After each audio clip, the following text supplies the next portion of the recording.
At the dawn of the 21st century, space agencies in Europe and America began making plans to land the first humans on Mars. But manned missions to the Red Planet have been proposed before.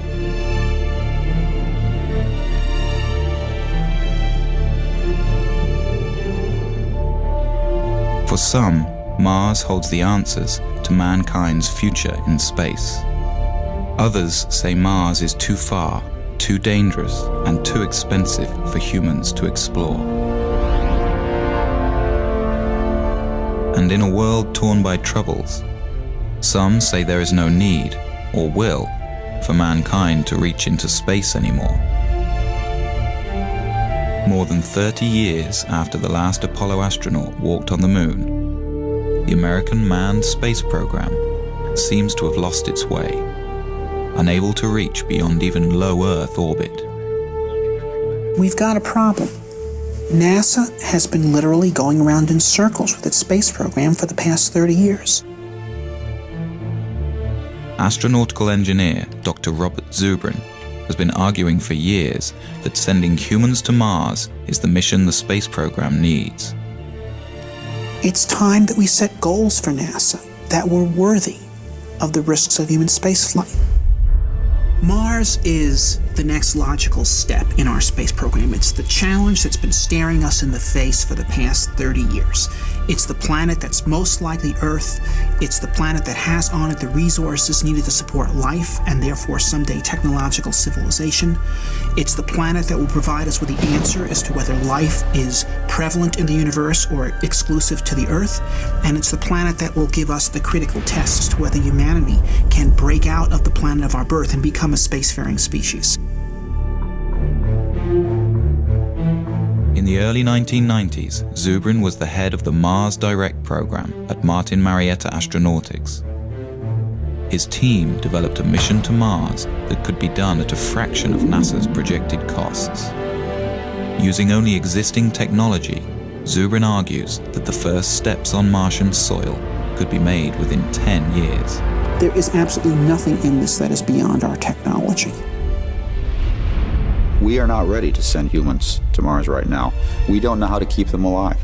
There are people out there who say we can go to Mars tomorrow. One of my requirements, one of NASA's requirements, is that if we send humans to Mars, we bring them back alive.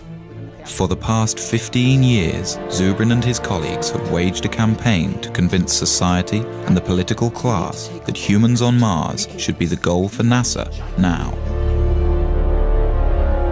This is the story of our cold neighboring planet and the debate over whether man's fate is tied to the red world. It's the story of an engineer's journey and the battle of ideas over which direction in space will truly benefit mankind. We're at a crossroads today. We either muster the courage to go or we risk the possibility of stagnation and decay. The victor in this debate could determine the fate of mankind. Will we become a spacefaring species? Will we live on more than one planet?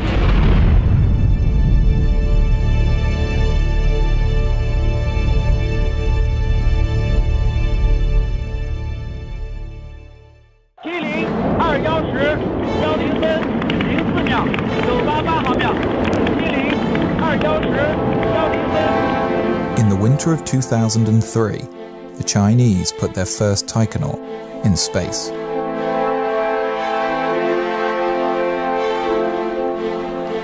The Chinese Space Administration plans to begin a manned program of moon exploration by 2017. The European Space Agency has outlined a plan for humans to the moon by 2024 and to Mars by 2033. And the Russians, building on years of experience, are conducting tests for long-duration Mars missions. In America, with the impending retirement of the shuttle fleet and the completion of the International Space Station, the Bush administration announced in 2004 the Constellation program, on the moon, a plan that would return Americans to the moon by 2020. But the program was never fully funded and was eventually cancelled. 2010, the Obama administration announced its vision for NASA and human Mars exploration. By the mid-2030s, I believe we can send humans to orbit Mars and return them safely to Earth. And a landing on Mars will follow. And I expect to be around to see it. With a new timeline for humans to Mars sometime after 2035, and with administrations changing every 4 or 8 years, it is far from certain that such a plan will be realized. 20 years earlier, the first President Bush also proposed a long-term human exploration program, under great fanfare. The program quietly died in Congress a few years later. If you want to go to Mars, you cannot do it in 30 years. You can't do it in 20 years. You've got to do it in 10 years or less from program start, or you're more or less guaranteeing political failure. To date, only the Apollo moon program, which was announced in 1961 and had men on the moon 8 years later, has succeeded in getting astronauts beyond low Earth orbit.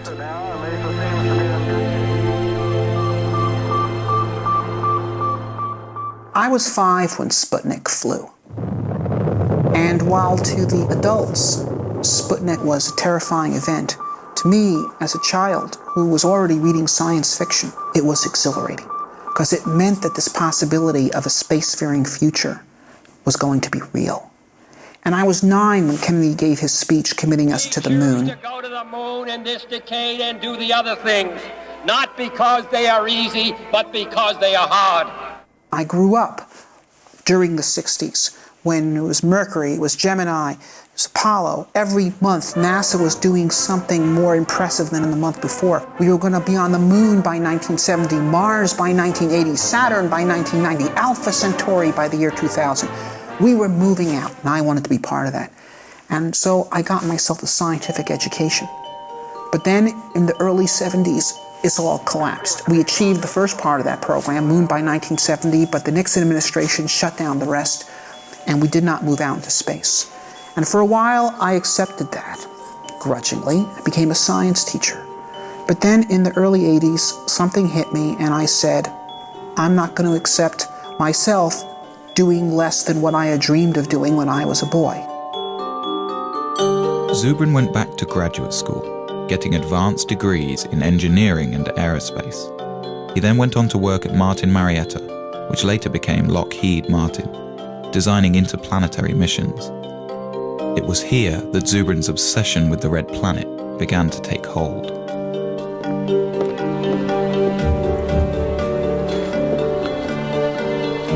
While at Martin in the 1990s, Zubrin and his colleagues developed a plan for sending humans to Mars that changed NASA's thinking on the issue. But the plan has languished on the drawing boards ever since. Now, as president of the Mars Society, Zubrin is at center stage in the debate over the future of manned spaceflight. Known as a smart, visionary scientist, he has authored several books on exploring space and is the self-appointed spokesman for the possibility of colonizing Mars. Mars is where the future is. Mars is the closest planet to the Earth that has on it all the resources needed to support life and therefore technological civilization. It has water, it has carbon, it has nitrogen, it has a 24-hour day, it has a complex geological history that has created mineral ore, it has sources of geothermal energy. Mars is a place we can settle. One reason for such optimism over a frozen world like Mars is evidence that 2 billion years ago, Mars was a much warmer and wetter place. We think that at one time in the ancient past, Mars was very similar to the condition of early Earth. This Martian warm age lasted for over 1 billion years and could have been a suitable environment for the development of life. If we go to Mars and find evidence of a second genesis on Mars, I think we can conclude that the universe is full of life. We can probably conclude that on some planets that life evolves to more complex forms, and I think we'd be reasonable to conclude that intelligence could also emerge on some planets as well. It really does answer the question, are we alone? And that to me is a question that transcends science. It's a philosophical societal as well as scientific question. To me, that's the big prize. That's why Mars is interesting. That's why human exploration makes sense. Space programs are often criticized for the huge sums of money they require. Although the American space program is less than 1% of the federal budget, a human mission to Mars may have to wait for better times. There are those who say that we have many problems to deal with here on Earth, and we need to postpone ventures such as the human exploration on Mars until these problems are solved. Well, there were many problems in Spain in 1492, and there still are. There are problems that need to be dealt with here on Earth, and should be dealt with. But we also have to think of the future. We also have to think about opening up new volumes in human history.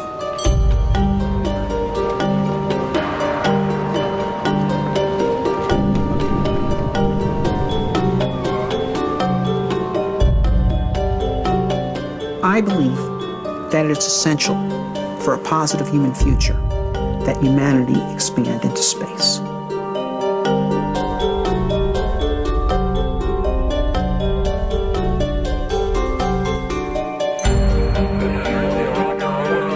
The greatest value that we got out of Apollo was the creation of intellectual capital through the inspiring of millions to go into science and engineering to be part of the great adventure of human expansion into space. There's a phrase that happened with the Apollo program, which was, if we can go to the moon, we can.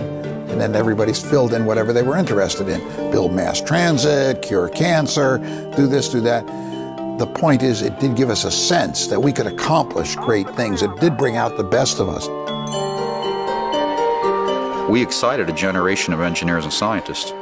The generation that built the computers and cell phones and all the technology everybody uses today and takes for granted. If we set humans to Mars as our goal, we'll get millions of new scientists that will create new inventions, new industries. This is the enormous payback, and we can get it if we set the kind of challenge that will inspire the youth. To Zubrin, civilizations, like people, thrive on challenge and decay without it. We have everything we have today because of our predecessors who had the courage to leave the world of the known and go out into the wilderness and build new cities. And if we stop being people like that, then we will hand down much less to our posterity than our ancestors handed down to us. So there's the choice in life. One either grows or one decays. Grow or die. I think we should grow. History proves that we have never lost by pressing the limits of our frontier. In the summer of 1989, the first President Bush announced the Space Exploration Initiative, directing NASA to draw up long-term plans to get humans back to the moon and begin developing a program of manned Mars exploration. At Martin Marietta, Zubrin and his colleagues looked forward to moving NASA's space program outwards after 2 decades in low Earth orbit. Of course, we were very excited when Bush made his call saying that he was making a national commitment to implement such a program. NASA assembled a large team to take on the space initiative. In 90 days, the team developed a 30-year plan that required an enormous buildup of space infrastructure. What the NASA bureaucracy decided to do was basically design the most complex mission they possibly could in order to make sure that everyone's pet technology would remain mission critical, which is the exact opposite of the correct way to do engineering. First, NASA would triple the size of the planned space station and add enormous hangars, as well as free-floating fuel depots, checkout docks, and crew stations. Then, on the moon, they would construct more shipbuilding facilities, bases, and depots. Next, the moon crew would construct the Mars ship, a huge craft dubbed by its detractors as Battlestar Galactica. This ship would carry everything to Mars over an 18-month flight. Once in Mars orbit, a small group would descend to the surface, spend a few days, then plant a flag in the ground and go home. The plan became known as the 90-day report. To those of us at Martin who had been engaged in designing Mars missions, when they saw the monstrosity of complexity of the 90-day report, we were dismayed, and it was readily apparent to anyone with any insight that that program would fail politically.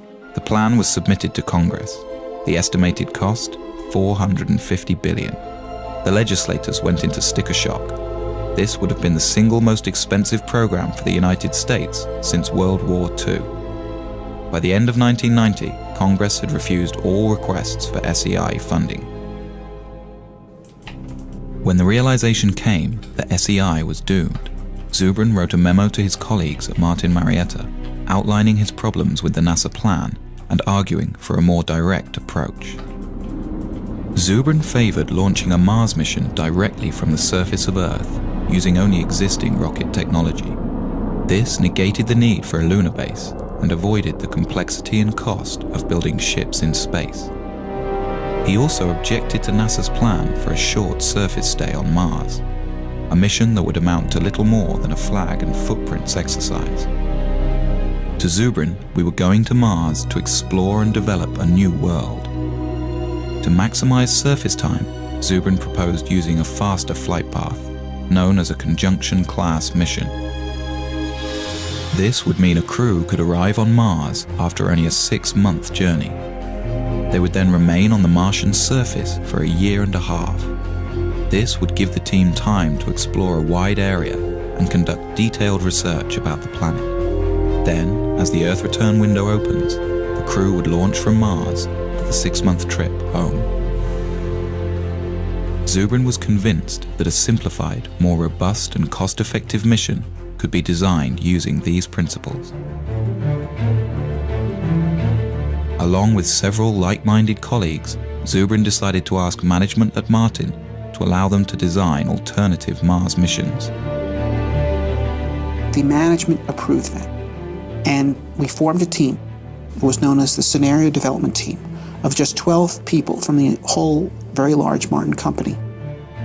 One team member whose thinking was closely aligned with Zubrin's was David Baker.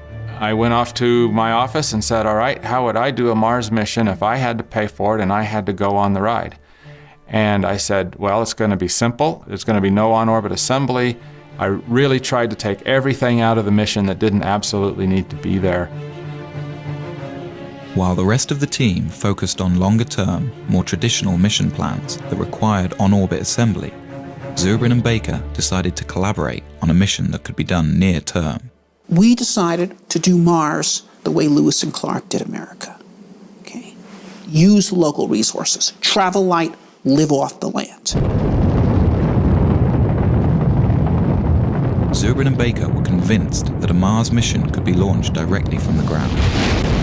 The other team members felt this was impossible, that the weight of the rocket fuel required for a round trip to Mars was so enormous it would render the launch ship impossibly heavy.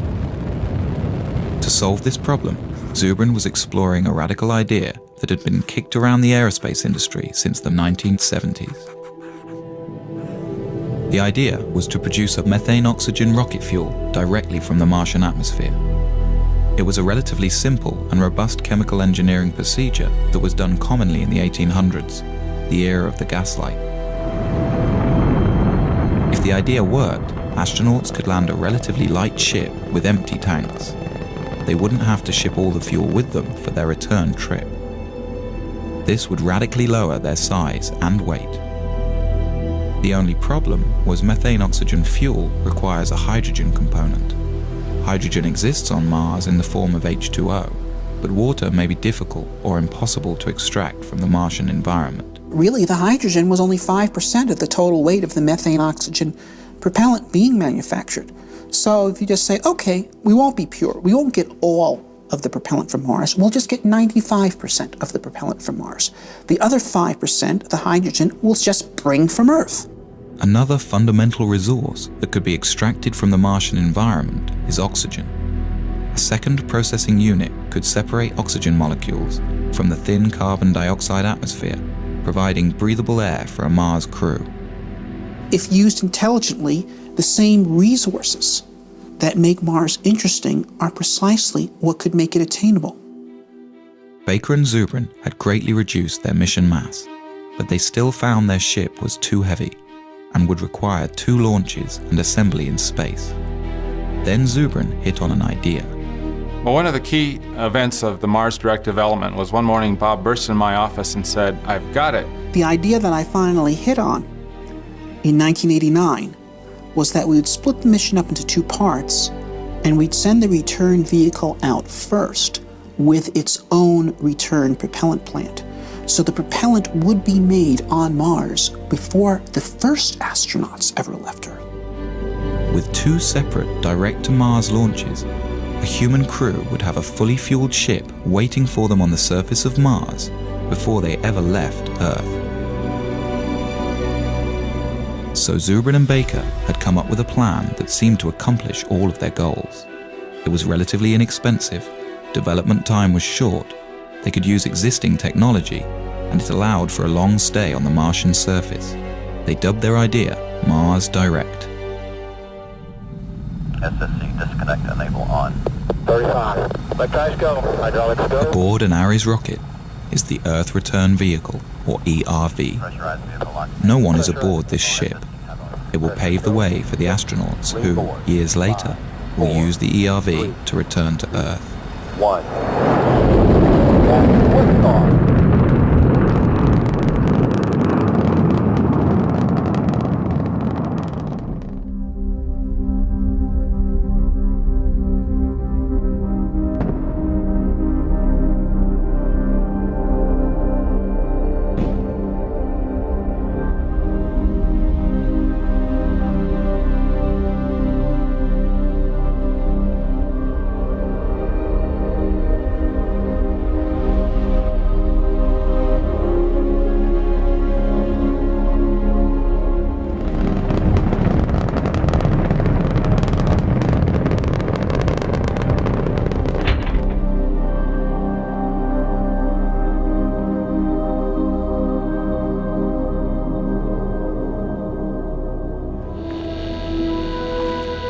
On its second day, the ERV deploys a small nuclear power reactor.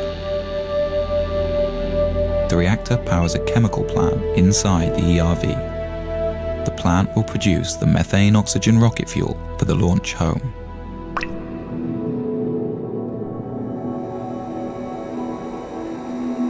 Nearby, a second robotic rover is guided to a pre-picked landing site for the human crew. It places a radar transponder to help guide the astronauts in. The long journey to land a human being on Mars begins. 3, 2, 1, engine start.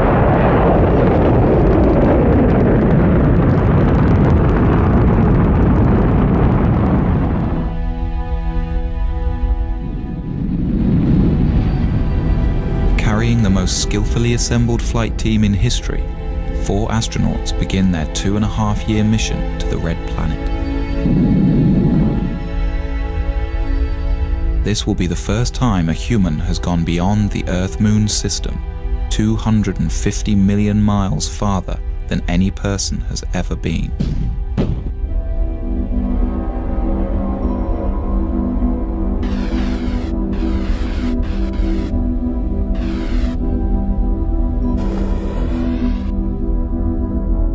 To counter the health problems of zero gravity and to fully acclimate the astronauts to Mars, the ship will deploy a weighted tether attached to the last stage of the spent rocket booster. By thrusting the ship into a rotational spin, the counterweight of the rocket will create centrifugal force and thus artificial gravity. The crew will be able to live with their feet planted firmly on the floor during their 6-month transit. But the HAB is not entirely alone on its journey. Just ahead of it is a second ERV, identical to the first. Launched just a few weeks prior to the HAB, it will prepare the way for a second human crew that will follow 2 years later. It can also function as a backup for the first mission if anything should go wrong.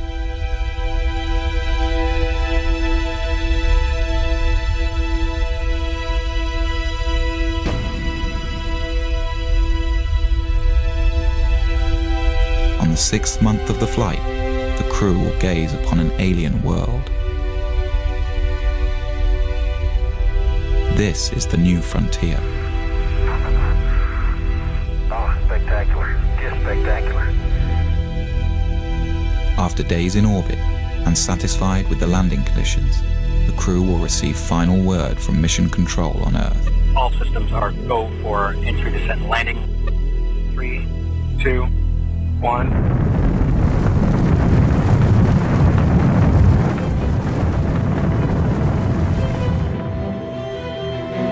It will be a tense 40 minutes before people back on Earth get the signal from Mars and know if everything has gone well.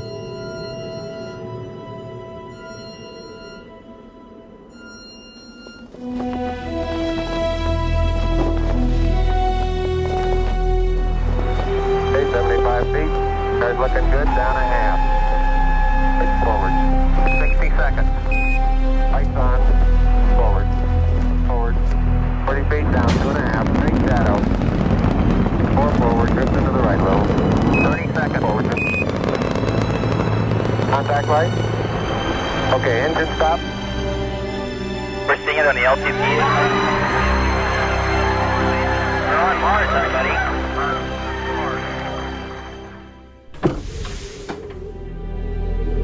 For more than 500 days, the astronauts will live on Mars and embark on one of the greatest journeys of discovery in the history of science. Will they find life?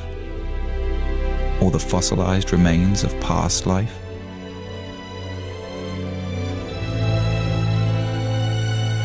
Such a discovery could tell us whether our solar system has seen more than one genesis, and answer the ultimate question: are we alone?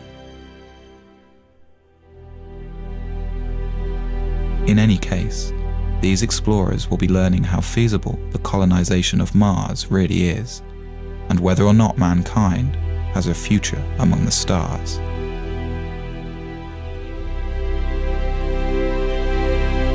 Then, when the time comes and the window for Earth return opens, the crew will climb into their Earth return vehicle and head home.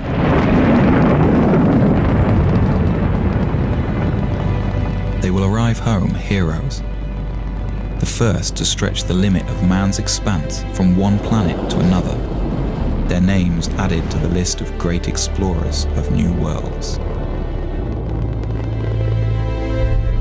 In their footsteps, others will follow.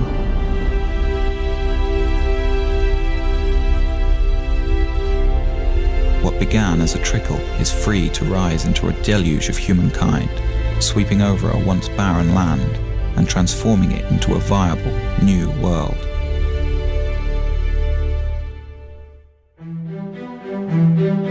When Baker and Zubrin presented Mars Direct to their bosses at Martin, they expected the worst.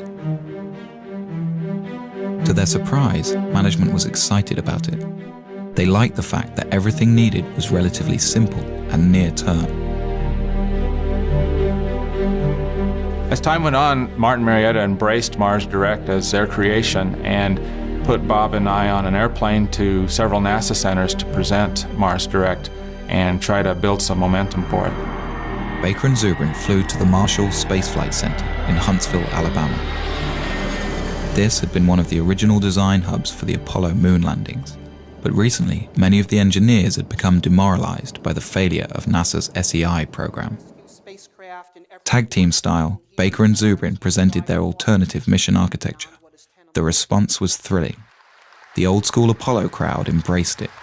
This was a plan that actually made sense and was within reach.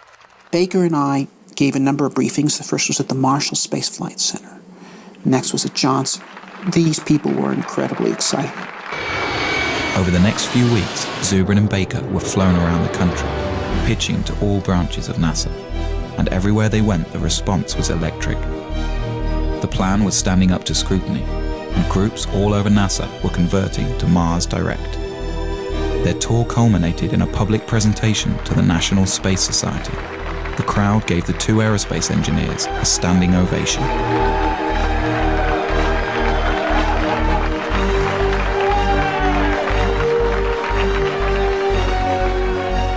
A week later, the story was in newspapers around the country.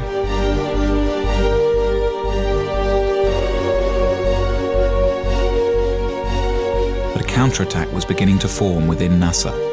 The space station teams and many in the advanced propulsion groups were against the idea. Since Mars Direct didn't need their programs, they felt under threat.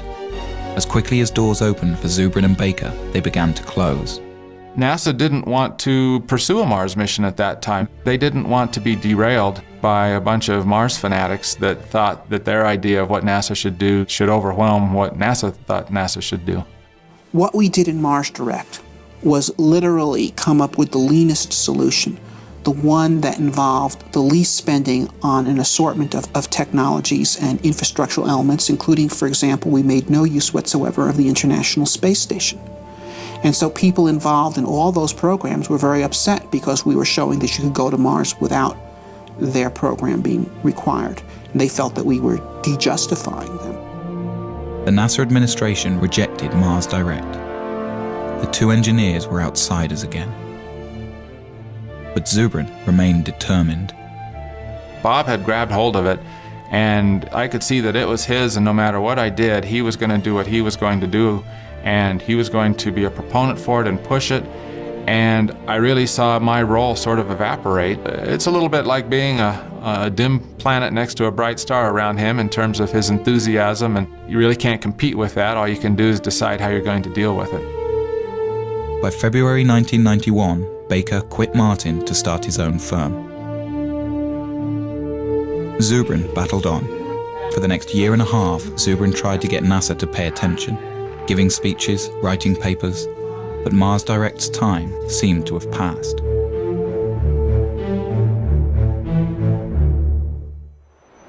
But then in 1992, a new administration came into power at NASA, and Zubrin saw a second chance. I was invited to brief Mike Griffin, who was the Associate Administrator for Space Exploration in charge of the whole Space Exploration Initiative. He immediately became a very strong supporter of Mars Direct. But before the engineers at NASA would take another look at Mars Direct, they wanted Zubrin to prove that producing rocket fuel on Mars could work. They gave Martin Marietta a small budget to do an experiment. Zubrin and his team built a machine called the In Situ Propellant Plant. It could take carbon dioxide, the dominant gas in the Martian atmosphere, combine it with a little hydrogen, and produce a methane-oxygen fuel. We did it in 3 months with a very small team. We built a plant that was 94% efficient, and no one who actually participated in that effort was actually a real chemical engineer. They were all aerospace engineers, like me, who were simply dabbling in chemistry in order to prove to NASA that 19th century chemical engineering really worked.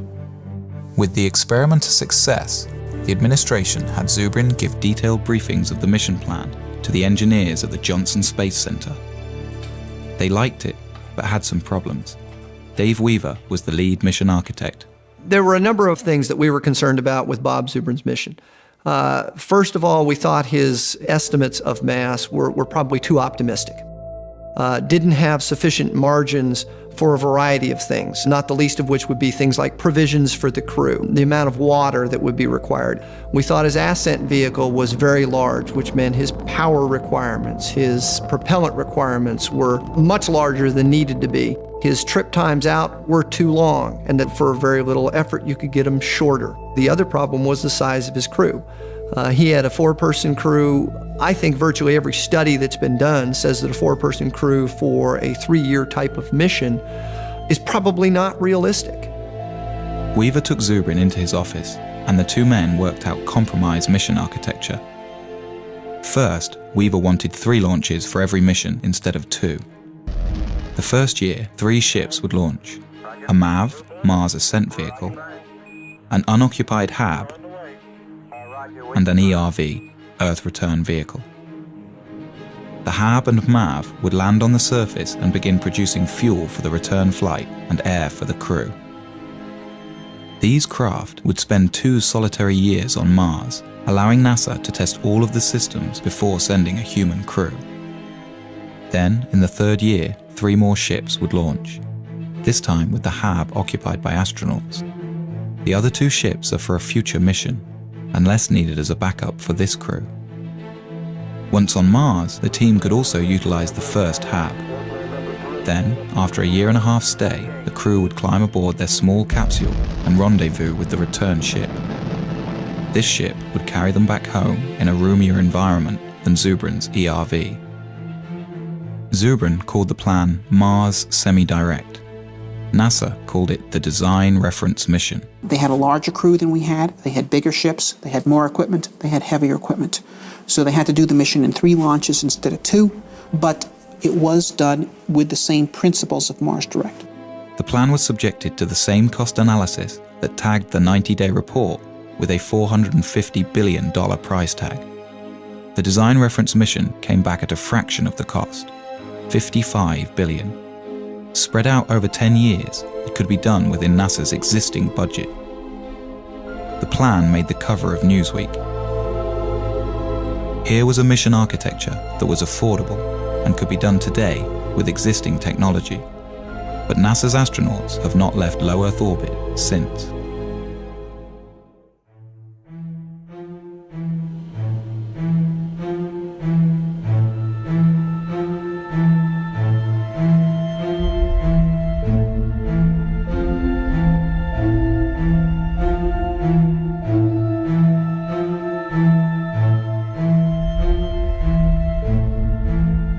With the completion of the International Space Station and the retiring of the Space Shuttle program, a debate rages over the future of space exploration. Should NASA continue to focus on low Earth orbit, developing technologies for the future? Or should NASA have a goal, like it did in the 1960s with Apollo? The way we got to the moon was by a presidential imperative that demanded that NASA get to the moon within a decade. So NASA was forced to sit down, design a plan for how to do that, and then fly the mission. Since that time, without the presence of a driving imperative, we engage in basically a random set of constituency-driven programs which are justified ad hoc afterwards by the argument that they could prove useful at some time in the future when you actually have a plan to go somewhere. I think NASA has focused on a steady process where the government can't just pull the plug on their funding. I think the Apollo cancellation was very traumatic for NASA, and it really transformed NASA from what it was in the 60s to more of what it is now. If you have a singular program like going to Mars, then it is very vulnerable to having its funding pulled. NASA must be destination-driven. It is the only thing that allows the agency to be productive. NASA was 100 times more productive when it was destination-driven than in the period that it has not been. And we have stagnated in NASA since 1973. 30 years, more than a generation, has been wasted.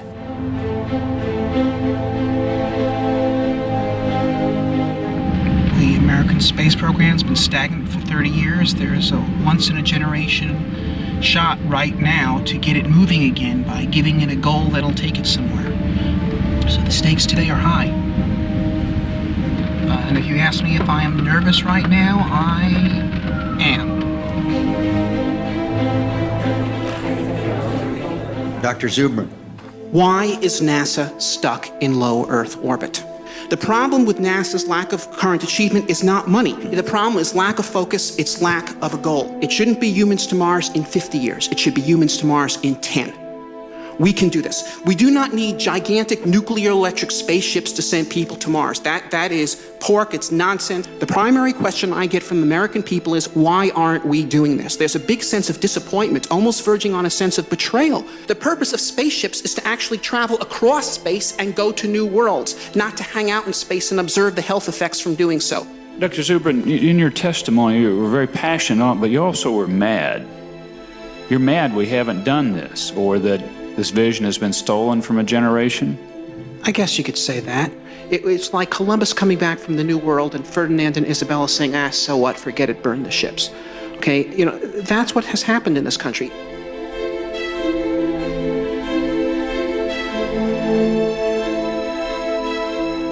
We've won our point that there needs to be a destination.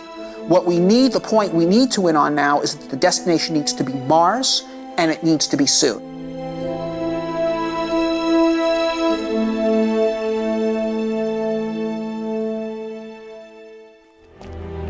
The movement to send humans to Mars in the near term began at the University of Colorado in 1978.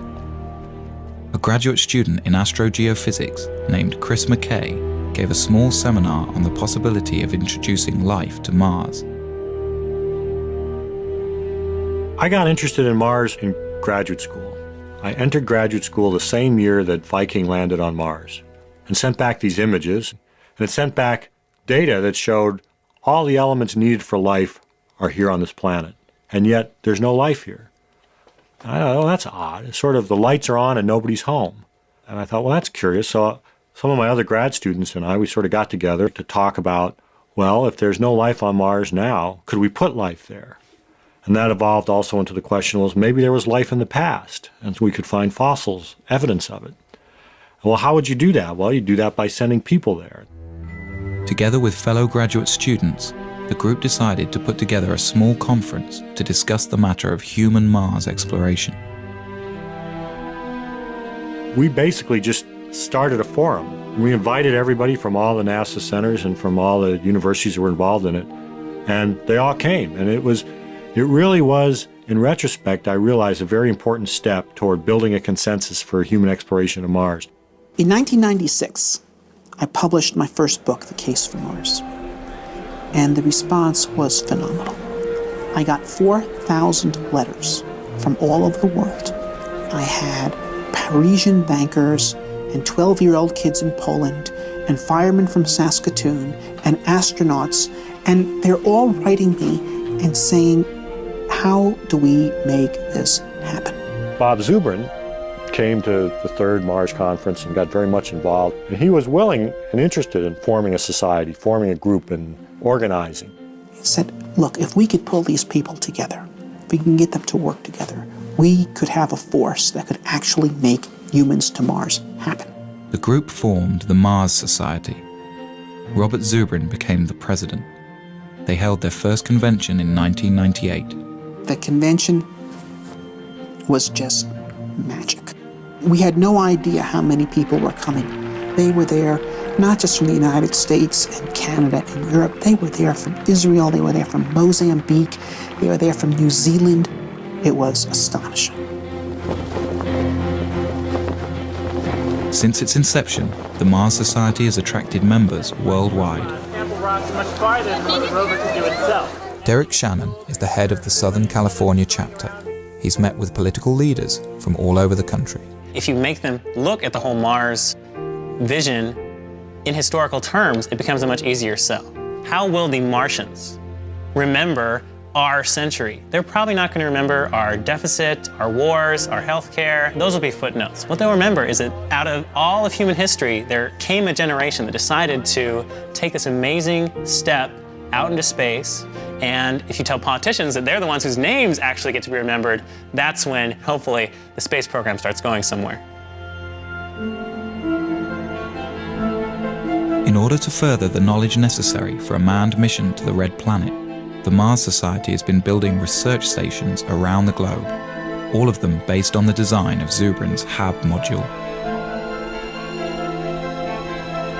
Most recently, the Society set up a desert research station in Utah. Here, international researchers and aerospace students come to do experiments under the harsh desert conditions and learn what's necessary to keep a Mars crew alive and productive. Basically, what we're doing here is undergoing analog studies. Crews of up to 6 people at a time come together to live in a full simulation environment for up to 14 days. So what that means is every time we go outside the HAB, people have to don spacesuits. They have to depressurize. When we go outside, they're called extravehicular activities. They can only be of a certain duration due to the air supply. We have to recycle all our water and basically have our own food as well.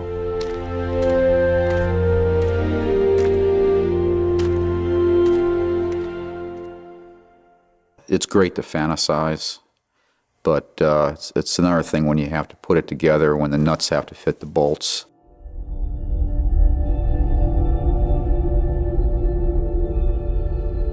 Like the Apollo missions to the moon, sending human beings to Mars will mean putting people in harm's way. There are many dangers in outer space, and many things could go wrong. A serious equipment breakdown could doom the crew to their deaths. Some argue that the risk of failure is simply too high. You know, back in the days when medieval man was looking out from Europe and thinking about exploring the world was unknown, and map makers populated their maps with dragons. We've got the same thing today. There are people who are afraid to go out into space, and they've populated their maps of the solar system with dragons. You know, we've got cosmic radiation, we've got zero gravity, we've got back contamination. But these are dragons that we can take on.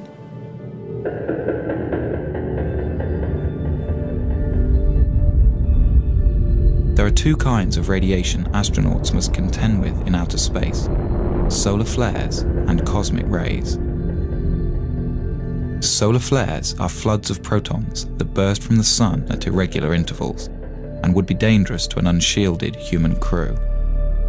We are not ready to send humans to Mars right now. We've got to know a lot more about radiation and radiation mitigation. One of the Apollo flights barely missed, like by a week, a major solar event. If it had gone off when the Apollo astronauts were on the way back and forth to the moon, they would have gotten their entire lifetime radiation dose in that one mission. And that's just one solar flare. So that's why we worry about this. In the Mars Direct plan, Zubrin envisions a central, insulated core where a crew can retreat to while the radiation passes by. The core would be surrounded by all the provisions of the mission. This should stop any harmful dose of radiation from reaching the astronauts. Basically, you use your pantry as your storm shelter. So a solar flare happens, the alarm bell rings, the crew goes into the storm shelter, they stay in there cramped up pretty tight for a few hours until the all clear rings and they come out. This is going to happen once, it might happen twice in the course of the mission. The second type of radiation is cosmic rays. This constant rain of charged particles comes from interstellar space and cannot be avoided without many meters of shielding. We can experience some of this type of radiation on Earth at high altitudes.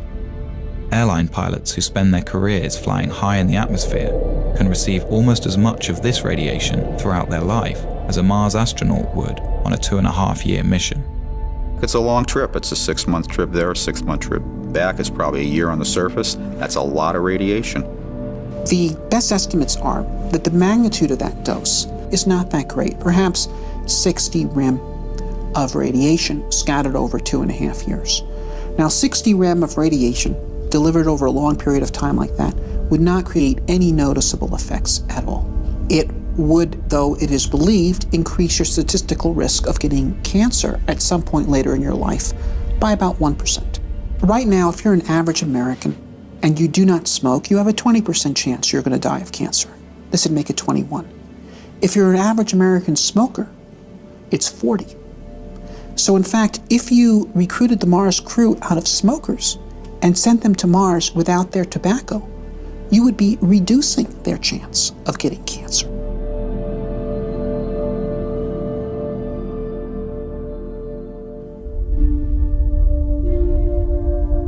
With the immense distance from Earth, never before experienced by a human being, with the constant dangers of outer space surrounding their small, life-sustaining craft, and with nowhere else to go, the psychological impact on a crew could be severe. Fear is real. I mean, it would be, to me, abnormal for a person to not feel the fear of getting on a rocket and launching into space and going to Mars. So I think fear is a very normal thing that all astronauts, in fact, are supposed to have. And I would be afraid to fly with someone who does not have fear. Some psychologists worry that cabin fever could set in, and the crew might literally go crazy. The human Mars mission is a more rigorous and difficult condition than most of us experience in daily life. But it is hardly a more difficult situation than many people have endured throughout human history. We could compare the Mars crew to the crew of 19th century or prior sailing vessels, many of whom were away from home for 3 years or more than 3 years, under conditions in which they're eating extremely bad food, without any medical knowledge to support their health, commanded by brutal officers. In every respect, the crew of a human Mars mission with the full support of mission support and the whole world cheering for them and great rewards awaiting for them in life upon their return, is in a vastly superior condition. The Mars Direct crew will spend most of their time inside the 2-story hab, carefully designed to promote psychological well-being despite the confinement. The space where I think everybody would spend the most time, just like a lot of homes on Earth, would be the galley wardroom area. There would be chairs, a table, and some kind of large screen for entertainment. You would have individual staterooms about 4 or 5 feet wide. The ability for them to communicate with loved ones, with colleagues on Earth, I think will be almost unlimited.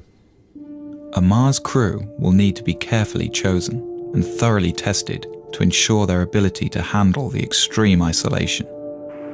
Wow, what a place. What a view, isn't it, John? It's absolutely unreal. John Young, who went to the moon, used to say that he could cover the Earth by just lifting his thumb up to it. And he says that when you go to Mars, you are going to redefine the concept of loneliness. And so it is very important that the crew be well balanced and well chosen so that they can support each other. Whoever gets picked to go, they will have to learn to live together for 2.5 years. If you put out a call for volunteers for the first crew to Mars, they'd be lined up coast to coast.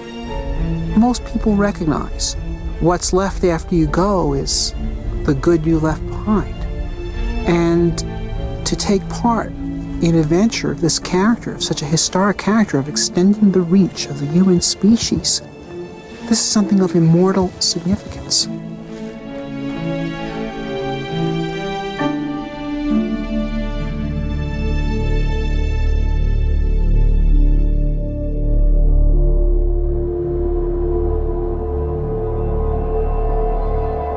One of the most bogus threats associated with the Mars mission is the so-called back contamination issue, which is this notion that you go to Mars and discover these virulent disease organisms that you bring back to Earth and destroy all life on Earth. If we discover life on Mars, one fear is that our Earth biology will have no defense against possible Martian pathogens. Some argue that missions to Mars cannot be risked until we can prove Mars is free from harmful contaminants. This is completely nonsensical. There's natural transfer of material from Mars to Earth all the time. We get around 500 kilograms of unsterilized Martian rocks landing on Earth every year, and they have been doing so for the past 3-4 billion years. And so if there were Martian organisms that could contaminate the Earth, they've already done so.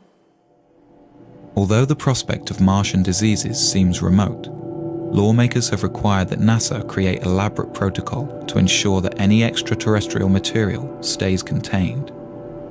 And like the Apollo astronauts, who spent 17 days in quarantine after their return from a sterile moon, a Mars crew will have to be thoroughly tested for any harmful Martian pathogens. The probability is infinitesimally tiny. But nevertheless, this is our home planet and it's extremely important and we have to protect it.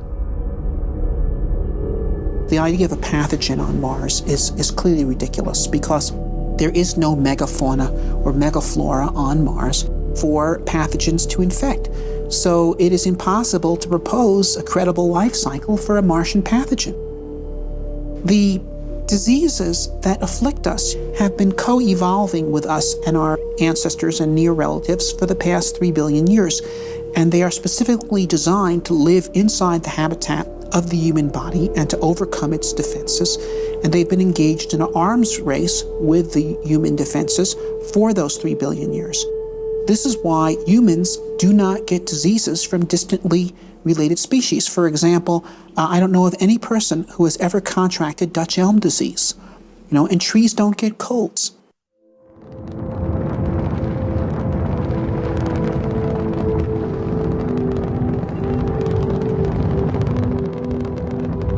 When the first Mars lander touches down, the crew will be staring out at a new world, a place that in 4 billion years, no eyes have ever seen.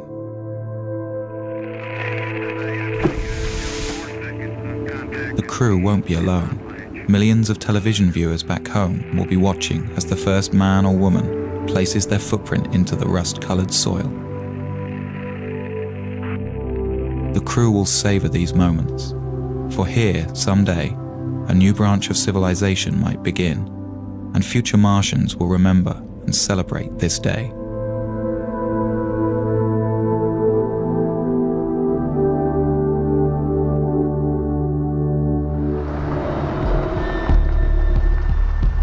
There is much for the crew to do and explore. One of their main mission objectives will be to search for signs of microscopic life. To do this, they will follow the ancient water flows. For on Earth, where there is water, there is life.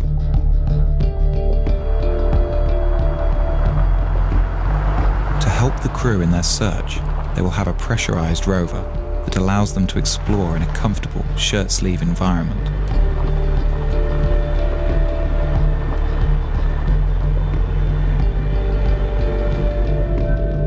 This means the crew can examine a vast area around the landing site during their 18-month stay. And there is much to explore.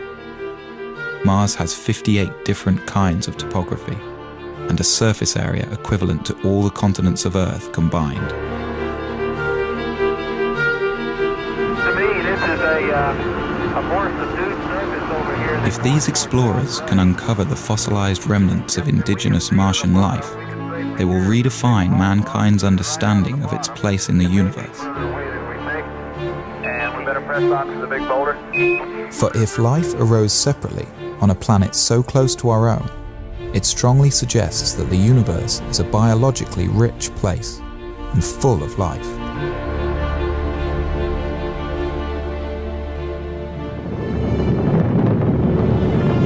For some, the ultimate question of Mars, though, is will there be human settlements on the planet? Will Mars become a new branch of human civilization?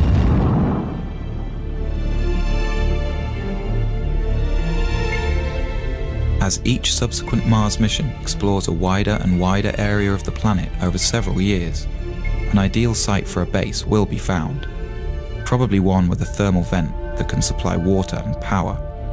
At that point, several HABs will be landed in this one spot, with crews that plan to stay for 4, 8, or even 12 years. The HABs will be interconnected, and a permanent human presence on Mars will be established. This scientific community will have to learn to become self-sufficient, to be able to survive on Mars without supplies constantly being sent from Earth. But unlike any other planet in the solar system besides Earth, Mars has all of the fundamentals needed to make this possible. Its 24-hour and 37-minute day is critical for growing plants. It has all of the elements necessary for creating building materials like plastics, metals, and glass. And it has oceans of water frozen into the soil. If we can develop this craft of living on Mars, then Mars becomes inhabitable. Not immediately physically, but intellectually. I mean, look, what determines whether an environment is habitable or not? Is Colorado habitable? We're not naturally adapted to live in Colorado. We're tropical animals.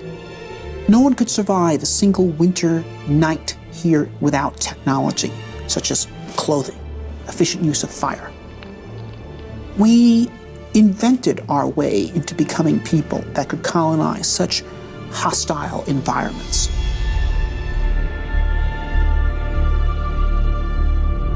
Eventually, with a lot of ingenuity and invention, the scientists will learn to live off the land. They will grow crops in the iron-rich but potassium-poor soil. And they will produce oxygen and energy from the water and atmosphere.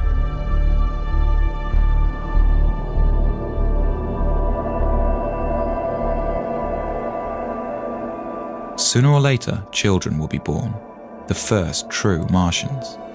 They will grow up to see Mars as their home. With time, more and more people will arrive. These won't only be scientists, but settlers, people who plan to stay. They may come for all kinds of reasons, but to them, Mars will be a chance to start over, to build a new life for themselves. The well of human social thought is not exhausted by the present age, and I don't think will ever be exhausted. There will always be people with new ideas on how humans should live together. With Mars so far away, the hold of Earth governments on their colonies will be tenuous. The Martians will need to govern themselves. Mars is not going to be a utopia. Mars is going to be a lab. It's an open frontier. It's a place where things are going to be tried out. I think we'll see a lot of noble experiments on Mars. Perhaps some of these Martian colonies, with their novel ideas based on the best thought the 21st century has to offer, maybe they'll find ways in which humans create society that are more humane and offer more opportunity for human potential.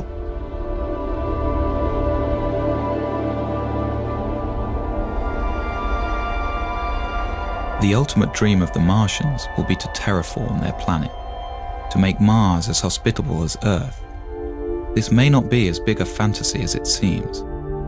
Here we are on Earth, a world that's very sophisticated and developed and complete.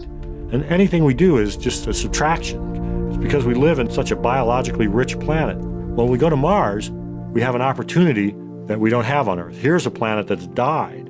Here's a world that's not full of biology, probably doesn't have any at all. Well, there, we can actually do something to help. Once there are large human settlements on Mars that will have significant industrial capability, we could actually start addressing ourselves to the question of transforming the Martian environment itself, terraforming Mars, as it's called, because Mars was once a warm and wet planet, and it could be made so again through human engineering efforts. With daytime temperatures in the Martian tropical zone averaging around 0 degrees centigrade, and with an atmosphere only 1% as thick as Earth's, exposure to these elements by a human without a spacesuit would be instantly fatal. The first step to terraforming Mars and bringing it back to life will be for the Martian colonists to warm up their planet. Well, we know how to warm up planets. We're doing it on Earth by putting gases in the atmosphere. On Earth, it's not a good idea to warm up the planet. The temperature is just fine, thank you. We don't need it any warmer here. But in principle, if you could trap the sunlight reaching Mars today, every single photon that's hitting Mars, Mars would warm up in about 10 years. Well, obviously you can't trap every single photon that's hitting Mars, but you can trap about 10% of them with the greenhouse effect. So that would imply that Mars could warm up in about 100 years. Well, 100 years is a long time, but it's not astronomically long. One idea is to build small, automated factories that produce super greenhouse gases with no ozone-depleting side effects. Although these gases would be unwelcome on Earth, for the Martians they would be an efficient way to trap heat. Then within a few decades, we would raise Mars by more than 10 degrees centigrade. And if you did that, that would cause massive amounts of carbon dioxide that is currently absorbed into the Martian soil to start to outgas. Carbon dioxide is also a natural greenhouse gas. As it builds up in the atmosphere, more and more heat will be trapped, which will in turn cause more CO2 to outgas. The process will become automatic, and as the atmosphere thickens, Mars will eventually reach a state of equilibrium and stay warm naturally.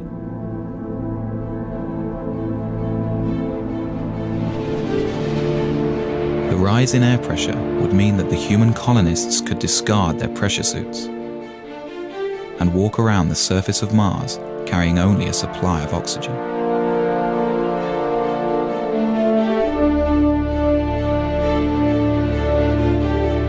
And as the temperatures rise on Mars, water frozen into the soil will begin to melt out. And for the second time in its history, Mars would have liquid water on its surface.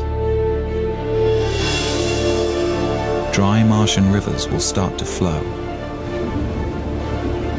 Seas will rise, and there will be rain clouds in the skies.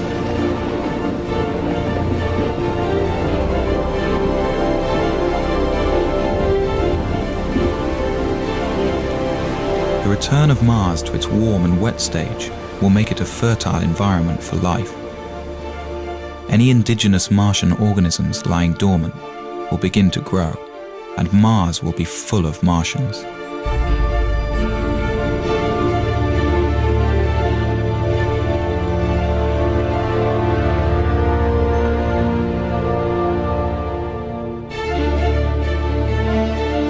If no native life emerges, or that life is all dead, then humans could begin addressing the idea of bringing life from Earth. At first, it would be simple organisms, perhaps genetically engineered, that would thrive in the Martian environment. Then more complex plants could be introduced. The plants would be right at home in the carbon dioxide atmosphere, and with no competition and a whole planet to cover, they could transform Mars into a green world.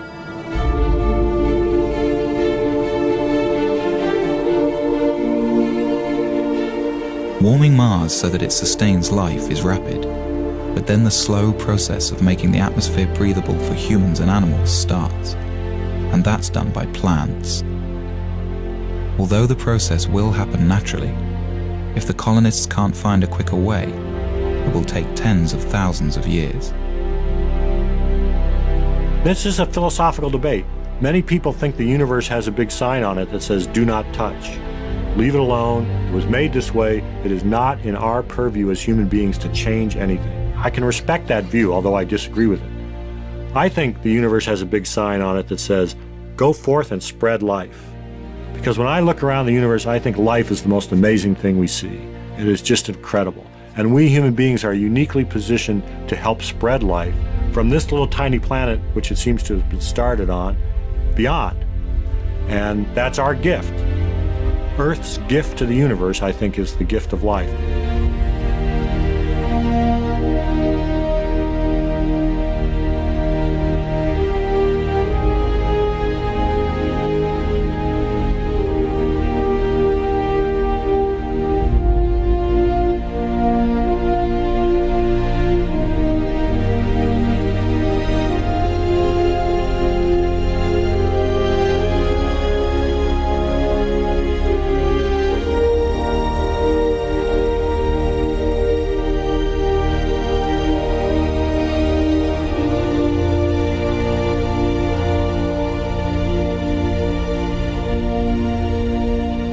This scheme for terraforming Mars is based on 20th century notions of engineering. I don't think it is how Mars will actually be terraformed.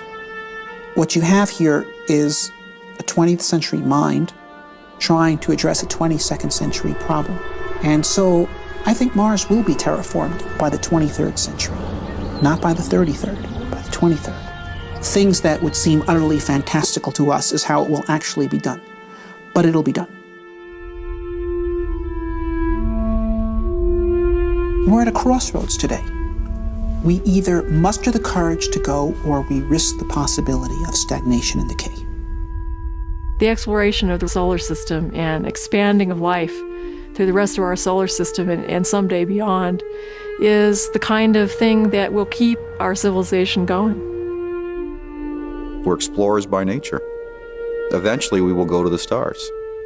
And the question is, when will we start? I think a manned-Mars mission could happen within 15 years. Some days I'm very optimistic.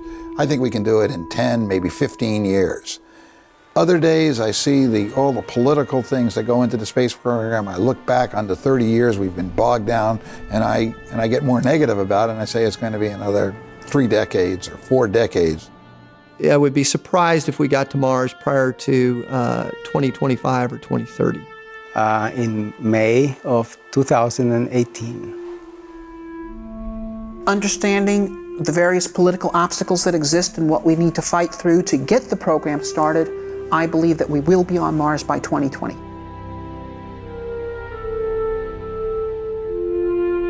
You have to believe in hope. You have to believe in the future. There are more and more people coming around to the point of view that a positive future for humanity requires human expansion into space. We will eventually break through the forces of inertia that have been holding this thing back.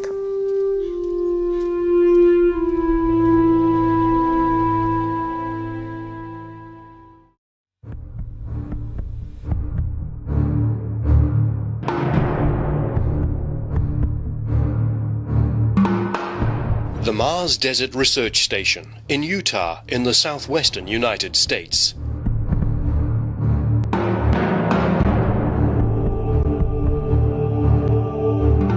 These are the members of Mission 118 at the MDRS.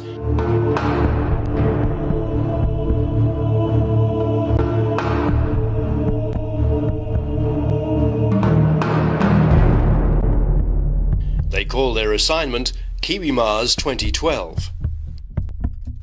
Their aim is to discover what it's like to live and work in an alien environment as a prelude to humans one day going to Mars, the red planet. The technology for explorers to reach Mars actually exists today, but the troubled global economy and the lack of political will are just two major challenges to be overcome before such a journey can take place. The lengthy duration of such a voyage is another hurdle. So without the conditions aligning favorably for the journey, it's unlikely we'll see footprints in the Martian dust anytime soon.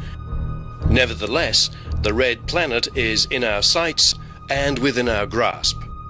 But until a manned Mars mission is practical, what can we do to prepare for humankind's greatest exploratory endeavor?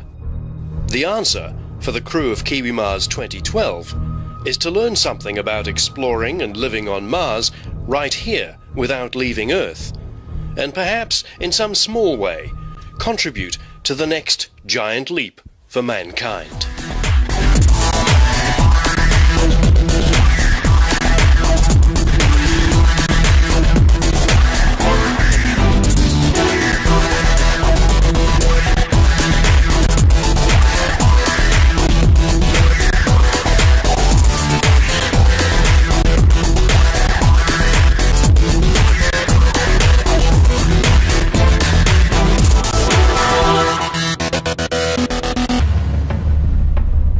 The Mars Desert Research Station, MDRS, was built at the beginning of the 21st century by the Mars Society, an international non-profit organization devoted to promoting the exploration and eventual settlement of Mars. The MDRS comprises a habitat, a greenhouse, and a wastewater recycling plant, and nearby there's a small observatory. The habitat deliberately resembles a spacecraft that's landed on the surface of Mars. It's 2 stories high and approximately 10 meters in diameter. The ground floor is given over to a science lab, engineering bay, spacesuit storage and bathroom facilities. The upper deck is where the crew cooks, eats, plans work programs, relaxes, and sleeps in tiny cabins. Crews spend rotations of 2 weeks each at the MDRS. They come from universities, science institutions, even space agencies from all over the world to experience this illusion of Mars. Kiwi Mars Commander Haratina Mogashanu, who lives in New Zealand, first stayed at the MDRS in 2011 as part of a Romanian space agency crew. For me, this place is magical because it gives you the chance to feel the pressure and the challenges of being a field astronaut. And there are very few places on Earth that can make you do this because very few places on Earth have the equipment. She enjoyed the experience so much, she's returned with a Kiwi crew, or more precisely, an Australasian crew. By the time Harry had secured a slot in the MDRS schedule, she had little time to conduct a full recruitment process. We couldn't really do too much about that in the little amount of time we had, but these 2 Australians are very, very great guys, so they will only add to the crew.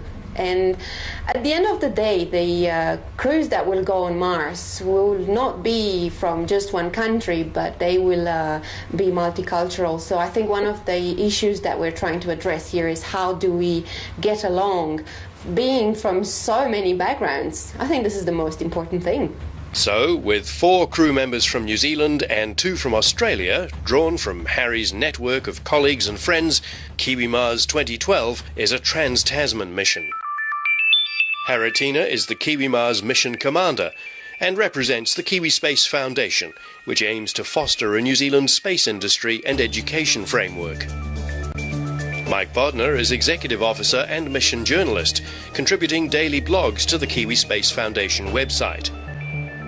With a particular interest in geology, Ellie Harley's role is Mission Specialist Planetary Sciences, while teacher Bruce Ngātairua takes on the job of Health and Safety Officer, as well as communicating daily to an audience of school students in New Zealand.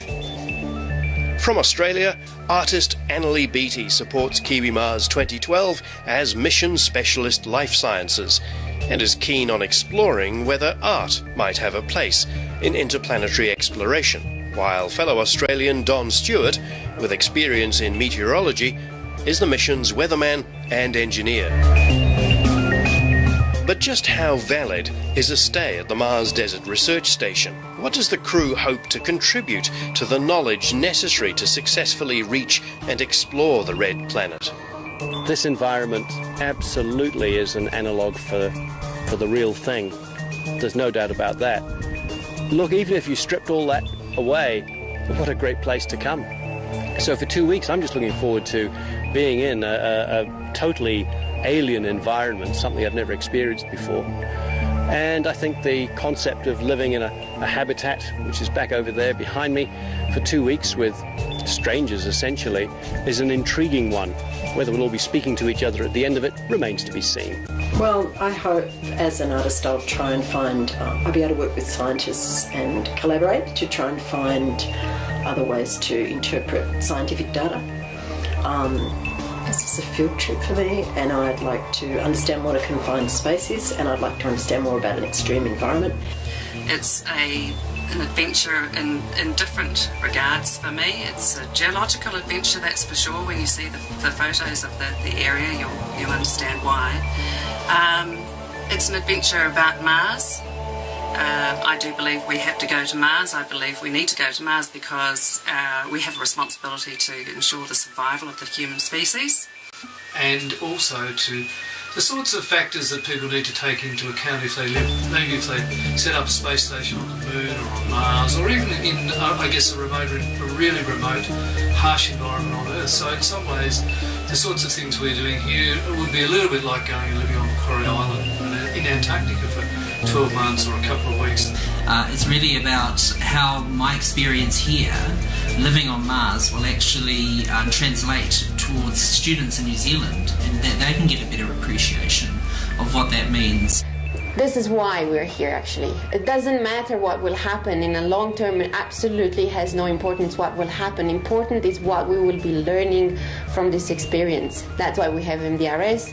That's why we have rotations, which means the period of time when a crew stays at the hub. It is a learning curve for everyone, for us, for Mars society, and for humankind. Even before the mission officially starts, Health and Safety Officer Bruce Ngātairua is faced with a medical emergency.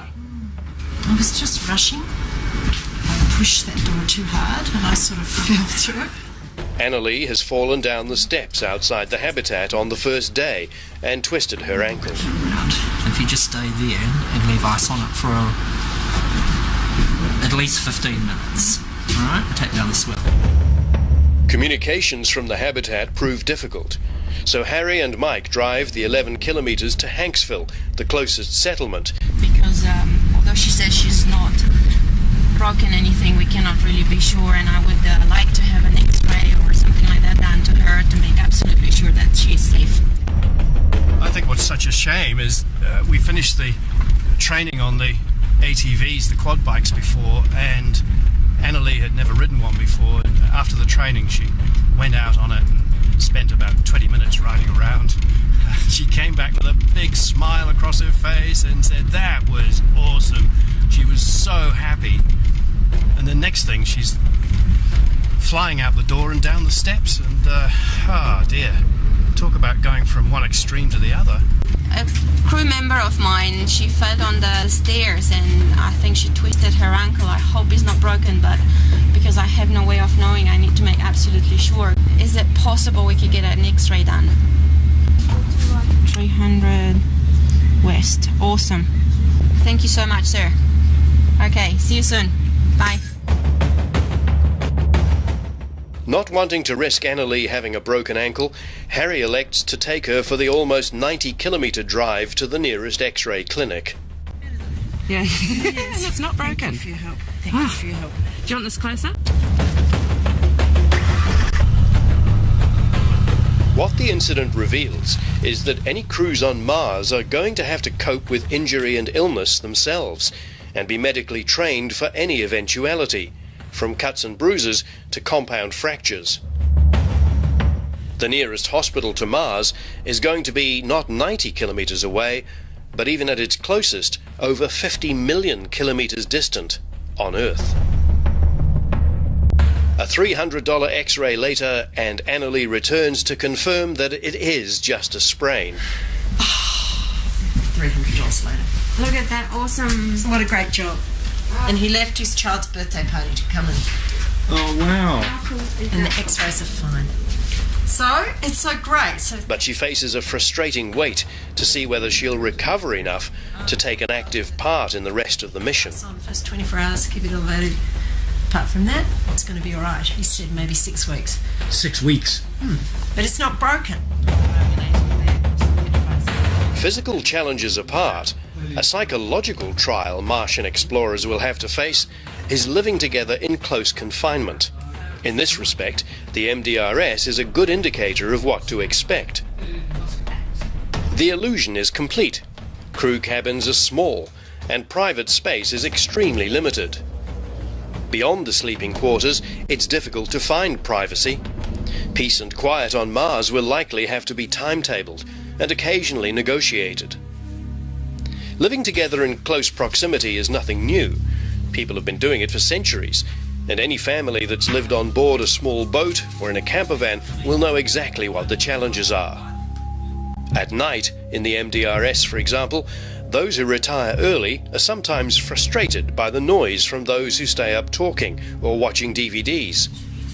And personal habits, whether an ongoing sniff, a tendency to hum tunes, or the use of a certain repetitive phrase, are magnified by confinement. On Mars, the last thing you'd want would be tensions boiling over due to annoying personal habits, because it won't be easy to escape them. Even a quick stroll outside would involve getting dressed up in a spacesuit. And anyway, for safety's sake, it's unlikely you'd be allowed to go alone. Within 2 days of the mission, tensions are running high. Harry wants to fully enact a landing and arrival at the habitat, including a mock landing on Mars, reaching the habitat, and an arrival ceremony. The others, also suffering from jet lag and exhaustion, aren't convinced such an act is necessary and just want to begin the simulation. Are we landing on Mars tomorrow? Compromise. Okay. Do you guys want to? Well, the only thing I wanted to include in the landing is the cultural part. The arrival plan included a ceremonial burying of some rocks, which Harry has brought all the way from New Zealand. By the way, it's not, Harry and I aren't arguing about this. No. It's not that Harry wants to and I don't want to. It's just what it's... After much debate, it's agreed to abandon the arrival and delay the stone burial ceremony. We cannot do it. Fine. I think, within the first 48 hours, we had all been suffering from tiredness, jet lag. We all deal with that in different ways. Maybe Ali just came out and was more overt about it. I certainly felt some tension, I have to say, in that time. I'm not a person who actually speaks out like that, but I did agree with some of her comments. So when she spoke about it and she said, "Oh, does no one else feel the same way?" I actually did say, "Yeah, I do feel the same way in some regard." But I think it was more important to actually talk about that and for it not to be an impediment for the rest of the mission, and so we could work it out. So airing it was the best thing. And I'm glad she did. So I felt quite relieved after she said it, to be honest. However, Bruce has to exercise his health and safety authority to make sure Harry's enthusiasm for the mission doesn't override her own basic necessities. told her to eat something, otherwise she'll flake. Yeah. She's not coming out unless she's had breakfast, right? Yeah. So, yep. She said she'll eat. If she doesn't, let me know. Right. Harry's created a challenge for herself, though. After flying from New Zealand to Los Angeles, she then elected to drive all the way to Colorado to rendezvous with the rest of the crew. It took 15 hours, after which there was no time for rest before continuing on to the Desert Research Station. At this point, Harry has been on the go for over 30 hours. But then Bruce has his own condition to manage. He's diabetic, but it's not until everyone's at the MDRS that he tells Harry. Out of concern, she restricts him from driving the quad bikes or going on field trips without full support. That gives a new dimension to the expedition. I don't think it will change too much because commanders on Mars or on any field expedition, they have to deal with emergencies. Even if they won't be able to come with us on the field, which is probably the case more for Bruce, surprisingly, than for Analea, we will have plenty of work for them to do at the hub, especially that we need people to be in comms contact. And in a way, strangely, I'm a little bit relieved that we can have someone at the hub that is not going to be upset that they're not going to go on a field trip, because as you know, we cannot have everyone out on the field. There have to be 2 people at all times in the hub.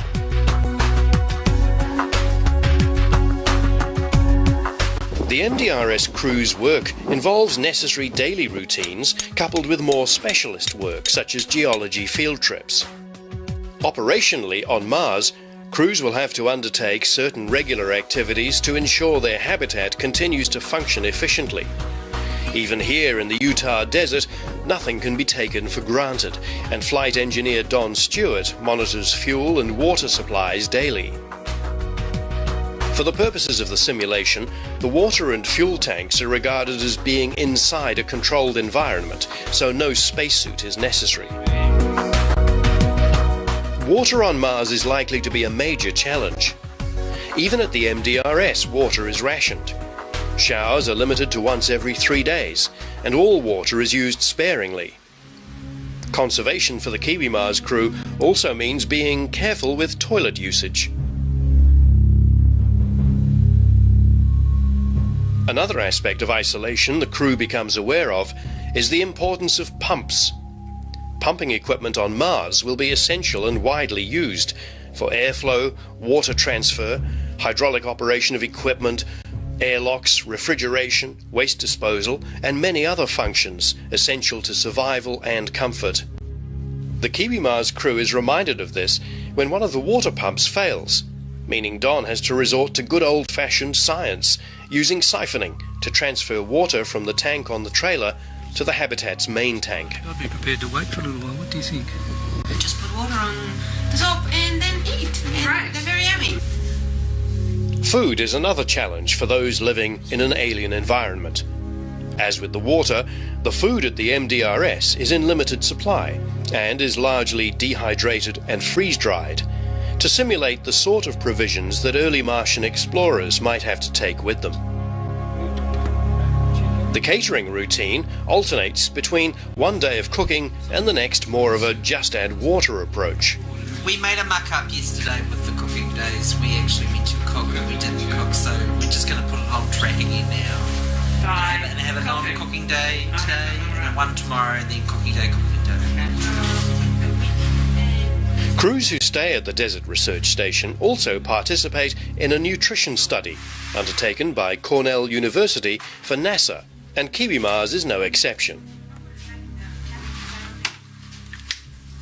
Mission 118 crew members weigh themselves each morning and record the data. Each evening, they complete a survey about what they consumed, how it tasted, how it made them feel, whether they ate more, the same, or less than normal, and so on. This is done online and received by Cornell University's researchers.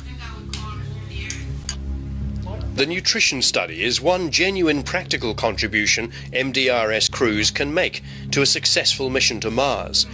incrementally building up a picture over time about how useful or effective various types of food might be.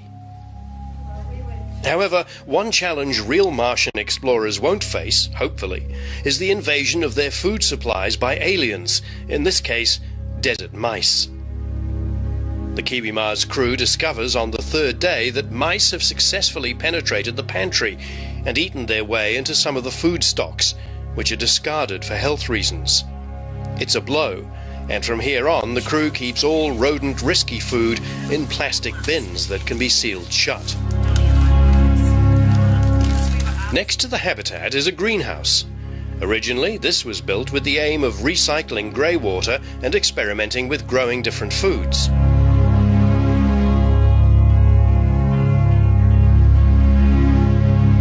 However, it's fallen into disrepair, the grey water recycling equipment lying idle, and the greenhouse shelves empty of plants.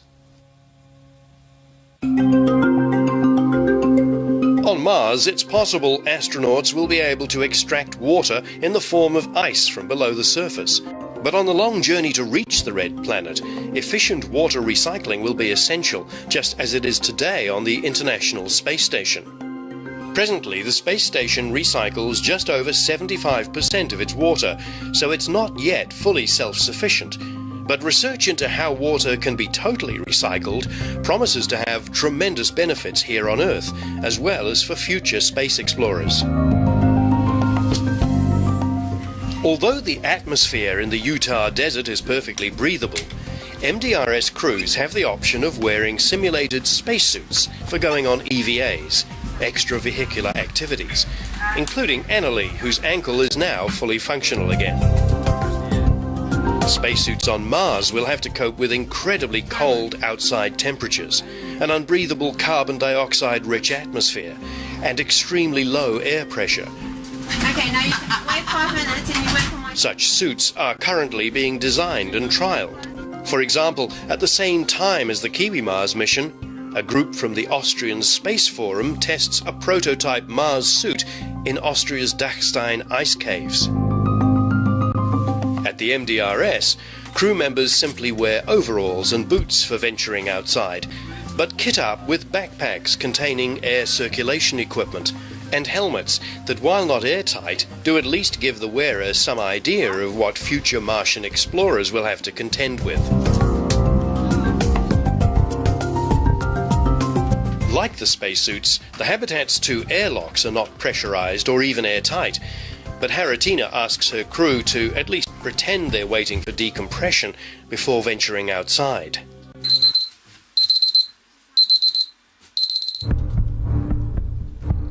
Once outside, there will likely be 3 options for Martian explorers: go on foot, travel on a motorized buggy of some sort, or pile into a pressurized rover, which would allow them to take off their spacesuits and travel longer distances in reasonable comfort. At the Utah station, crews have access to their own mock pressurized rover, a 4-wheel drive SUV, though it's not practical or safe to wear the spacesuits inside the vehicle.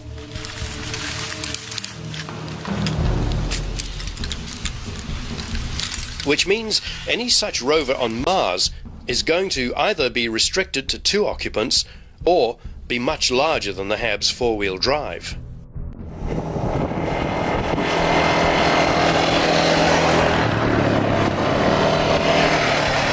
The Mars Desert Research Station's all-terrain vehicles, the quad bikes, prove an easier solution for exploring the local environment. Their range on Mars would be limited by the air supply of the spacesuits, however, though they could be fitted with auxiliary tanks if required. And, of course, they'd need to be powered by something other than a petrol engine.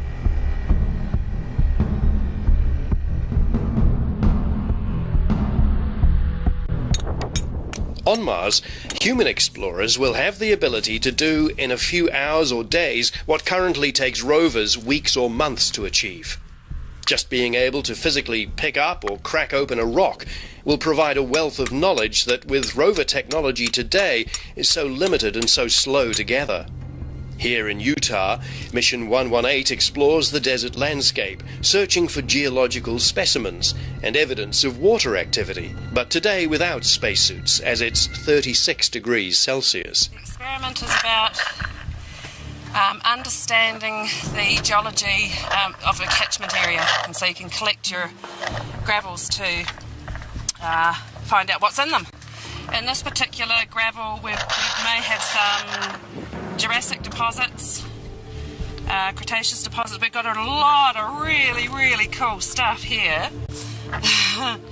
A key clue to previous life on Mars, and the one that would be the holy grail of geological finds, will be fossils. In the Utah desert, fossils are plentiful if you know what to look for.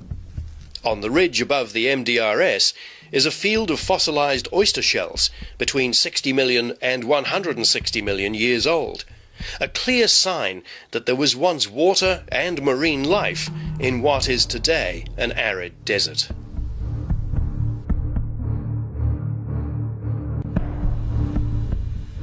The strata, or different coloured layers so obvious in the desert landscape, tell a fascinating geological story. Each sedimentary layer represents a different period of geological progress and gives clues as to what was happening tens of millions of years ago. On Mars, with rovers such as Spirit, Opportunity and now Curiosity, NASA's strategy has been to understand what happened to Mars's water by looking for particular rocks or features, such as those that form when water is present, just as the Kiwi Mars crew is doing in Utah. Even on the observatory path beside the HAB, there's evidence of past water activity. These little balls are called concretions. And although they look man-made, they are actually perfectly natural. And they're made in a similar way to a pearl is made in an oyster, starting with a single grain, which then builds up over time, in this case, to become perfectly globe-shaped. Fascinating. But guess where else they're found? That's right, on Mars. They were dubbed blueberries by NASA scientists after they were discovered by Opportunity's close-up camera. You can see that there's these beds that are kind of going like this. Yeah. And then right above it, some of them going like that. And then you see this layer here of rocks kind of extends into there. Totally different flow regimes. This tells you something about the speed of the flowing water that deposited the formation. Halfway through the mission, the Kiwi Mars crew hosts a visit by scientist John Rusk from NASA Ames in California. So you can see how narrow this is. This was a fast-flowing regime of water here, probably similar to what we were just standing on. John was a member of just the second crew to stay at the Mars Desert Research Station and has extensive knowledge not just of the Utah landscape, but what to look for in terms of water, fossils and other evidence of life. The environment around the HAB is very interesting, and it is relevant to Mars exploration. While it isn't a Mars-like atmosphere or Mars-like temperature conditions, it does have features that geologically look similar to what we have observed on Mars as well, such as inverted river channels, steep gullies that are incising into cut banks of large buttes, and other features that look like boulders laying around on these plains that may have been eroded by liquid or flowing water. So the surface here has been dominated by water erosion, and in some places on Mars that is also true. It is hypothesized that life, if it exists on Mars, might exist in rocks or underneath rocks. And out here in Hanksville around the HAB, there's very rich field sites that have hypoliths and endoliths colonizing underneath rocks and within rocks. That gives scientists a chance, an opportunity to test their ideas, their theories and their hypotheses about the potential for life to live in rocks, perhaps on Mars. Back at the habitat, the crew's rock and fossil collection grows as the days go by. They've found fossilized shark's teeth, gypsum, and plenty of petrified wood, including, out in the field, a whole petrified tree trunk many millions of years old. I have managed to find some just stunning specimens, petrified wood. Wood that looks like wood, like it was cut up this morning, but wood that's also been silicified and it's orange, it's red, it's yellow, it's green, it's beautiful. When you look around this landscape, you're seeing layers, very clearly delineated layers. It's called the Morrison Formation. It's sedimentary and was laid down over the eons by freshwater, by seawater, by desert, and by plant. Everything's the same. So whether you're looking at a large scale or a tiny scale, everything is exactly the same. We were looking in this microscope just a second ago. I asked you to look on the plate before you looked in the eyeglass. You said there's nothing on the plate, and when you looked in the eyeglass, there's a little pebble with pebbles stuck in it. And that's the perfect illustration of what's going on out there in that landscape. Is everything is made of the same. It's all on relative scales.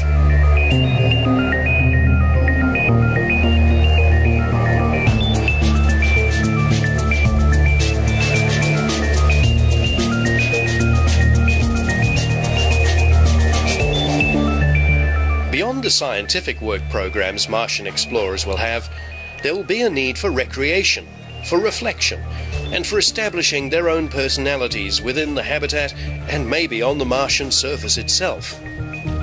Mascots, for example. Representing the two countries of the Kiwi Mars expedition are Tupua Kiwi and Kim the kangaroo, reminders of homes half a world away.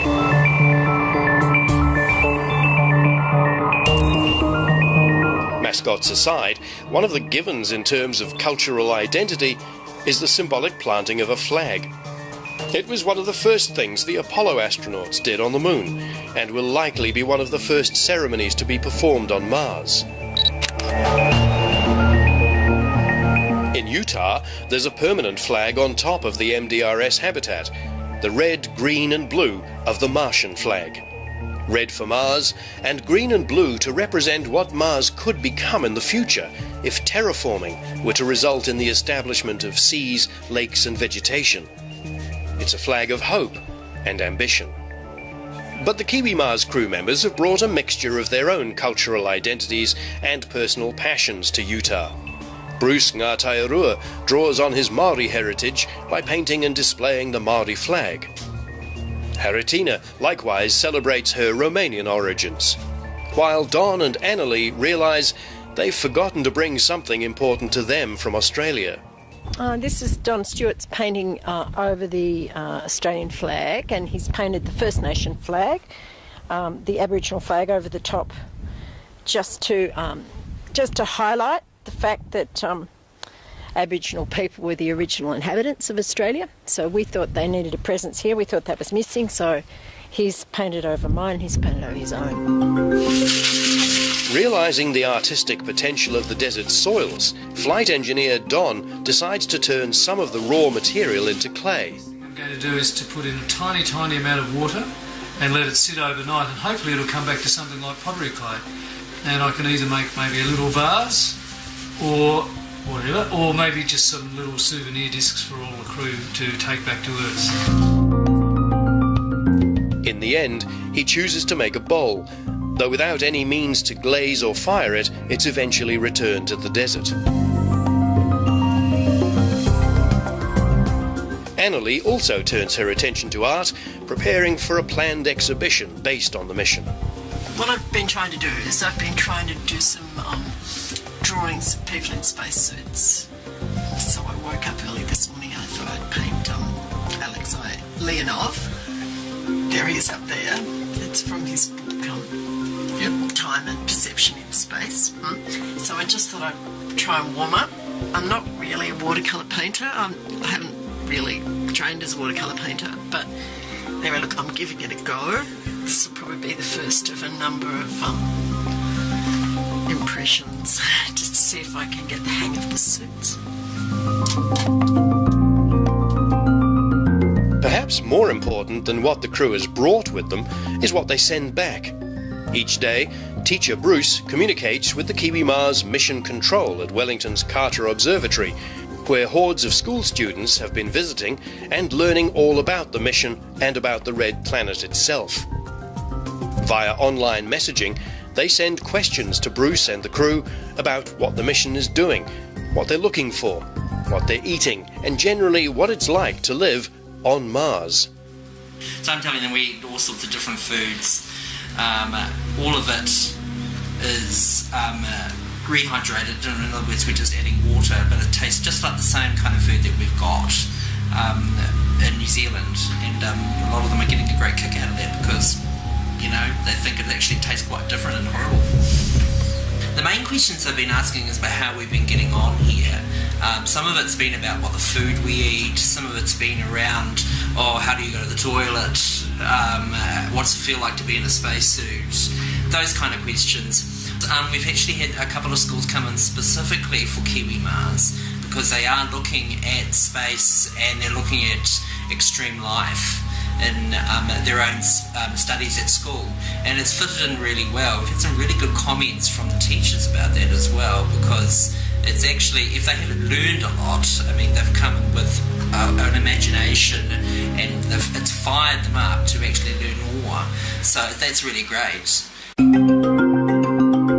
On Mars, however, communication with Earth will involve a frustrating delay, anything up to 20 minutes, even though radio signals travel at the speed of light, due to the immense distances between the two planets.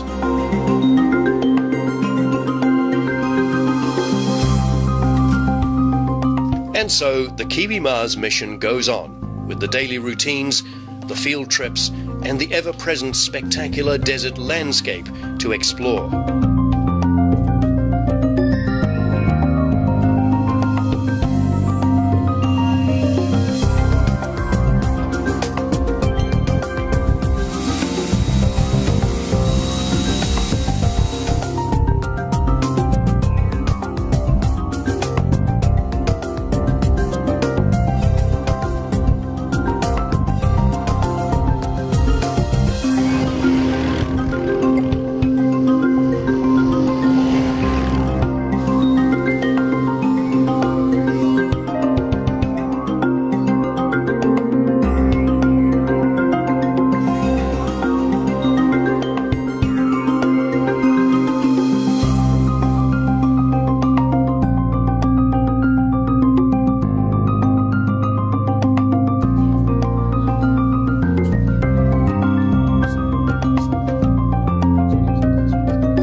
With just 1 day left of the mission, and by the light of a full moon, the Mission 118 crew, under Haritina's guidance, creates a ceremonial Maori compass using rocks on the ground.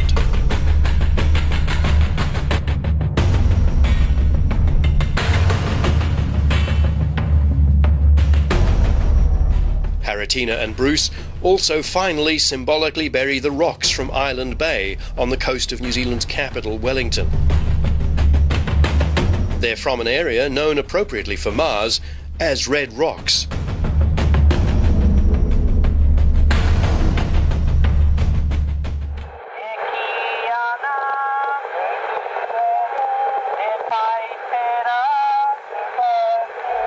By placing a Maori star compass in here in the solar garden at MDRS, I thought that we could put a symbol of our curiosity, because the Polynesian people, the Maoris, are the people who actually traveled the furthest navigating by the stars. So they are, to me, the biggest symbol of this. So that's why I wanted to have it here. It's just a memento, a reminder that you have to keep your curiosity open.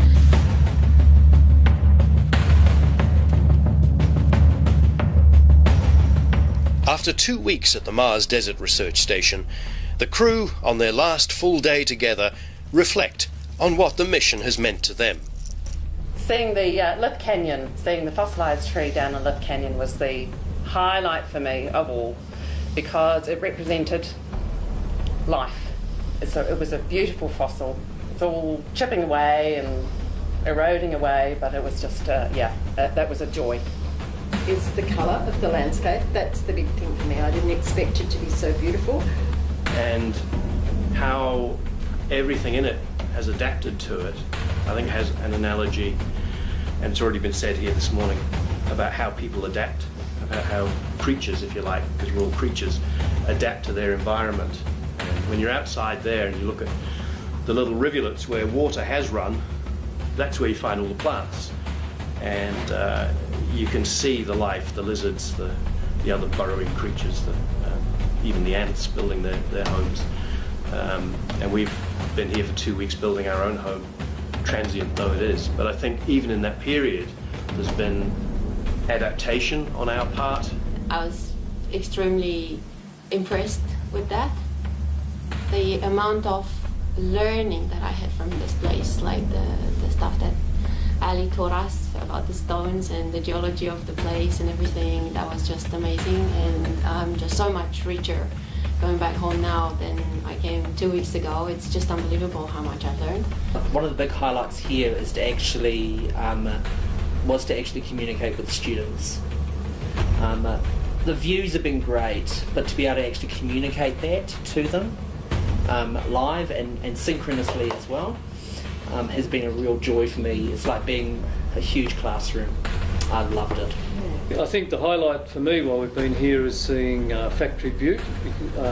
It's so impressive the way it just sticks out in the middle of nowhere, and it's draped by all that beautiful grey Mancos shale, because it really is symbolises, if you like, just how incredible the whole landscape is. Even immediately outside the hab, you walk outside the hab, it's incredible.